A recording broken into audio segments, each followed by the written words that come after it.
Marc Guéhi is the new Man City defender, and Guardiola seals the deal for peanuts. Liverpool plots a daring raid on Newcastle for their key man. Ter Stegen is off to Girona. Plus, is it the end of an era or just a blip? What is really going on with Vinicius at Real Madrid? All this and loads more in today's video. Smash that like button right now, and let's dive straight into the wildest transfer rumors of the moment. Manchester City have actually gone and done it. Marc Guéhi is officially becoming a citizen. Fabrizio Romano says the agreement with Crystal Palace is done, the player has said yes, and unless something completely insane collapses in the next few hours, the 25-year-old Englishman will very soon be training under Pep Guardiola. For City, this is just the perfect piece of business, on every single level. First of all, the fee is around £20 million plus a sell-on percentage. 20 million. For a defender of this quality, in this market, that's basically robbery with a smile. It's almost embarrassing how cheap it is. Second, they've just walked in and snatched a player who would have been free in 5 months. A player that Liverpool, Arsenal, Bayern, and a couple of other giants already had lined up for the summer. Liverpool were literally one step away. Everything was agreed on deadline day last window. But the deal fell apart at the last second, and Guéhi stayed at Selhurst Park. Now City have just come along, calm as you like, and taken him in January. Brilliant. Pep personally called Khaldoon Al-Mubarak at the start of January and basically said, "We cannot wait any longer." With Gvardiol and Ruben Dias both injured at the same time, the defense was in a proper mess, especially with Arsenal pulling away at the top. Pep has been watching Guéhi closely for a couple of seasons now.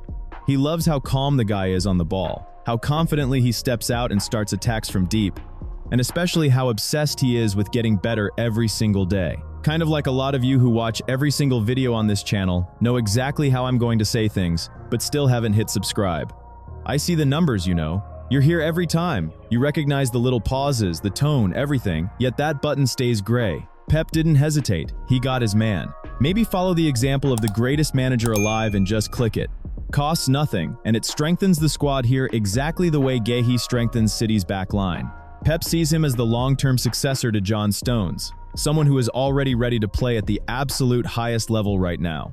Guéhi had 6 top clubs to choose from, including Bayern and Inter, but the moment he heard that Guardiola personally wanted him at the club, that was it. Decision made. Not many people turn down the chance to work with one of the greatest coaches ever. Guéhi isn't one of them. Plus, guaranteed Champions League football every year, fighting for every trophy, and the absolute certainty that under Pep his game will go to a completely different level. People close to Marc are saying exactly that. He's 100% convinced he will properly fulfill his potential at Manchester City. Crystal Palace obviously aren't thrilled, but losing him for nothing in the summer was not an option. So they took the 20 million, kept the sell-on clause, and Marc doubles his money to around 200 grand a week. By the way, the decision to sell Guéhi now instead of waiting until summer was apparently the final straw for Oliver Glasner. The Austrian has decided he won't renew and will leave at the end of the season. City couldn't care less, to be honest. They just got the job done quietly, quickly, and on the cheapest terms possible. Step back and look at City's January window as a whole. It's been ridiculously strong.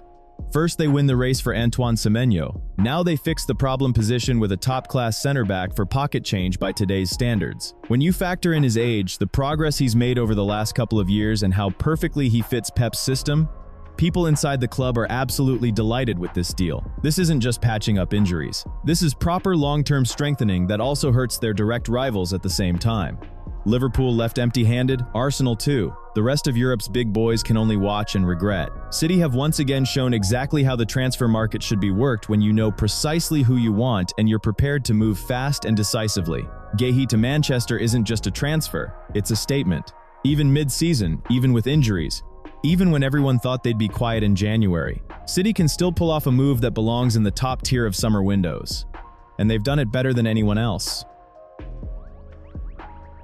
A clean slate with Arbeloa might actually be the exact thing that finally gets Vinicius to put pen to paper on a new Real Madrid contract.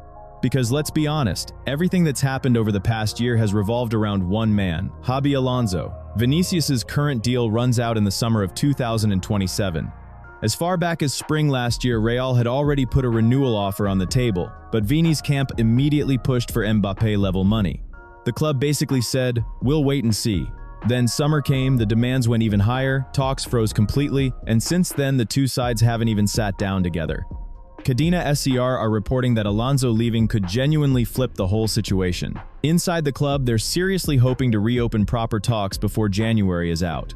In Madrid, they're working on the assumption that Vini definitely won't sign anything new before the summer, but he'll still stay in the end. Both the player and the club have said 100 times that they want to keep going together. They just didn't want it while Alonso was the boss. Earlier this season, it leaked that Vinicius had looked Florentino straight in the eye and told him, as long as Alonso is head coach, there will be no signature.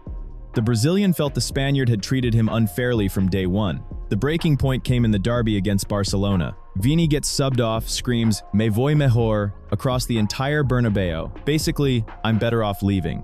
Sure, he apologized to the team and the fans afterwards, but never to the coach. And when Alonso eventually left, Vinicius was one of the very few who didn't even bother with a public goodbye. Even when both sides were saying everything was fine, the crack was still there, wide open. Now Arbeloa is on the bench, the board has been wiped clean, and this really could be the turning point. New manager, fresh relationship, no old baggage. That alone might finally clear the path to a long-term deal. Right now, Vinicius is on around 17 million euros net per year. Real's last offer, back in May 2025, was roughly 20 million a year on the new contract. After that, Vini's side asked for another 10 million in bonuses on top before they'd sign, and everything stalled again. They were convinced serious talks would only start after the 2026 World Cup, when he'd be into the final year of his deal and could properly turn the screw. At the same time, everyone knows there's no way he walks out of Madrid for free. No chance. If nothing is signed by summer 2026, the club will just put him on the market for an absolute fortune. A 25-year-old winger like that is still the Saudi Pro League's wet dream. They'll write whatever check is needed. New coach, new contract, clear head. That's what Vinicius needs more than anything right now. Arbeloa arrives with zero old grudges. If he can just give the Brazilian the joy on the pitch that was missing under Alonso, the renewal will sort itself out. Everyone at Real is completely convinced of that. Liverpool under Arne Slot is coming back to St. James Park, and this time the target is Sandro Tonali. It feels like only yesterday we were watching that absolute war over Alexander Isak, and now the Reds are already lining up another raid on Newcastle. According to Fichajes, Liverpool are prepared to spend proper money on the Italian. They've already made him the clear #1 priority for the summer of 2026. The interest in Tonali goes way back, all the way to his Brescia days when he was just starting to turn heads. The club never let him out of their sight. They've kept in regular touch with his camp ever since. And now, finally, they've decided it's time to get serious. Tonali arrived at Newcastle in the summer of 2023 from Milan, served his ban, came back, and right now he's playing at the exact level everyone always knew he had in him. That partnership with Bruno Guimaraes in the middle of the park for the Magpies, honestly, it's close to perfect. Inside the club, they see the Italian as absolutely vital. But Liverpool look at him and see the perfect piece for the spine of Arne Slot's team. Ryan Gravenberch has been brilliant as the 6, no question. Yet the club still want real competition there, proper depth, especially because nobody's quite sure what's going to happen with Wataru Endo long-term. Tonali just fits what Slot wants like a glove. He's experienced but still young, proper box-to-box engine, barely has a weakness in his game, and he's right at his peak at the moment. You could talk about how good he is all day, because let's be honest, he's genuinely one of the very best midfielders in the Premier League right now. Liverpool see him as the player who can refresh the midfield, make it younger, make it stronger, and keep it at the top level for years to come. His contract runs until 2028, so Newcastle hold all the cards. They won't even pick up the phone for anything south of £100 million.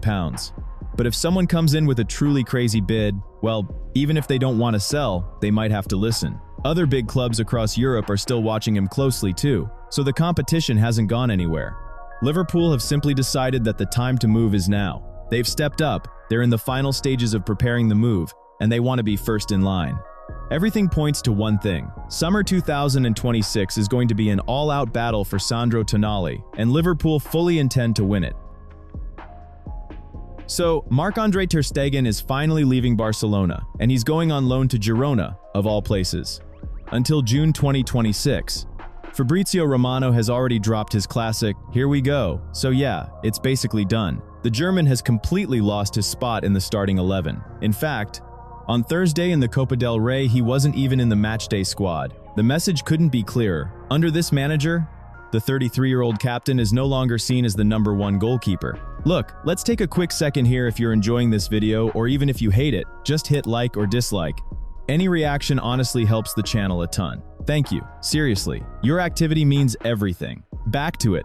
This whole situation has turned out really rough for Ter Stegen. He came back from a serious injury, played just one single game for the first team, and boom, the door to the starting lineup is slammed shut and locked. Flick has very clearly put his money on the young Spaniard, and he's not backing down one bit. For Marc-Andre, this isn't just losing his place. This is a straight punch in the gut when it comes to his Germany future. Rudi Völler, the sporting director of the national team, looked him in the eye and said it plain. If you want to go to the 2026 World Cup as the number one, you have to be playing week in, week out at club level. Summer 2026 is probably the very last realistic chance for Ter Stegen to walk into a major tournament as Germany's main guy. Without regular minutes, Nagelsmann will just hand the gloves to someone else. Simple as that. And here's where the man showed real character. He personally made massive concessions to make this Girona move happen. He gave up the Barcelona salary just so the deal could go through. In the end, Girona will only have to top up around 1 million euros until the end of the season. That's literally the absolute maximum they could afford. Basically, they're getting a world-class goalkeeper pretty much for free. A guy who's starving for minutes and absolutely desperate to prove he's still elite. For Barcelona, this is actually a pretty decent way out of a dead-end situation. Keeping an unhappy captain on gigantic wages glued to the bench makes zero sense, especially when the coach has made it crystal clear he's building around someone else. Selling Ter Stegen right now? Almost impossible. Age, injury history, that insane salary, every potential buyer runs a mile. A loan to Girona with almost no cost to the receiving club is the perfect compromise. The player gets games, Barcelona saves a fortune on wages, and they keep a good relationship with one of the dressing room leaders. And for Girona, mate, this is a proper transfer jackpot. Ter Stegen isn't coming there to coast and collect a paycheck. He's coming to win football matches and get his status back. If he hits the ground running and gets sharp quick, Girona suddenly have one of the best goalkeepers in La Liga for basically pocket change for half a season. This is one of those rare deals where every single side actually wins. Although, let's be honest, for Barcelona, the whole thing still feels a little bit humiliating. Your club captain, the guy who carried the team through so many dark moments over the years, ends up going out on loan to a team from the same region just because the coach picked someone else. Yeah, that one stings. In the end, Liverpool never even looked back at Marc Guéhi in January. Not a whisper, not a phone call, nothing. Yeah, last summer on deadline day, everything was basically done at 35 million.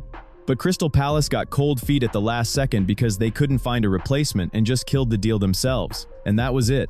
Topic closed forever. According to Team Talk, the Reds have long since moved on and already picked out two proper world-class options for summer 2026, Alessandro Bastoni and Nico Schlotterbeck. Bastoni is exactly that guy right now who's hitting his absolute peak and actually wants the next step. He's 26, he's loving life at Inter, loving Italy, but he's been telling people close to him pretty openly. It's time to try something different abroad while he's still at the very top of his game. Contract runs until 2028, price tag around 80 million euros, and the moment he says out loud, "I want to go," the queue forms instantly. Chelsea are already hunting hard for an elite center back. City are watching, Real are watching, Bayern, PSG, everyone's going to be there. But right now, Liverpool are in pole position because the contacts have been going on for ages, and the player really likes what Arne Slot is building. With Schlotterbeck, it's even more interesting. Literally this week, the word came out that Liverpool have jumped to the front of the race. Real Madrid, who were seriously in it, suddenly stepped away completely, and now the path is basically clear. Summer price somewhere around 58 million euros, and the deal feels totally gettable. The German knows the Bundesliga inside out. He's physically built for the Premier League, and stylistically, he just slots perfectly into what Slot wants from a center back. Starting attacks from the back, reading the game brilliantly, dominating headers, and oh, he's left-footed too. So yeah, missing out on Guéhi for 35 million still stings a bit, especially when you remember how close it actually was.